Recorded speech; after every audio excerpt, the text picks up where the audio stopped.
केन्द्रापड़ा जिला टिकरी ग्राम पंचायतर चामेली ओझा को जो भाव में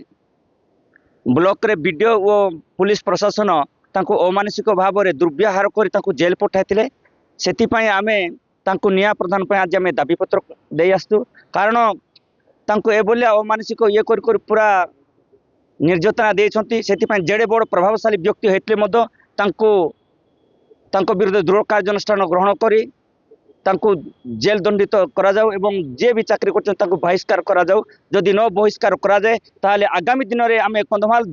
जिला महासंघ तो आज दाबीपत्र देउछु ता सहित राज्य स्तरीय माने राज्य सरपंच संघ आम मुख्यमंत्री घर घेराव करूँ जदि न्याय न मिले। तो देखंतु आज जो भली भाव में सारा ओडिशा रे गुटे दहलई देइचंती जो आमर तिखिरी पंचायत रो आमर सरपंच मैडम अछंती चामेली ओझा ताकू जो भली भाव में दुर्व्यवहार करिकी आज गोटे तांकर माने गोटे पंचायत रो डेवलप काम पाई जदि आज गोटे पंचायत निर्वाचित प्रतिनिधि जदि ब्लॉक को जाउची वीडियो सेटा को अणदेखा करिकी आज एभली माने तांकू दुर्व्यवहार करुचंती माने ताकू माने के घोर निंदा करुचु आमे सारा ओडिशा सरपंच संघ सेथि पई आज आज आपण माने देखिबे माने सरपंच निर्वाचित प्रतिनिधि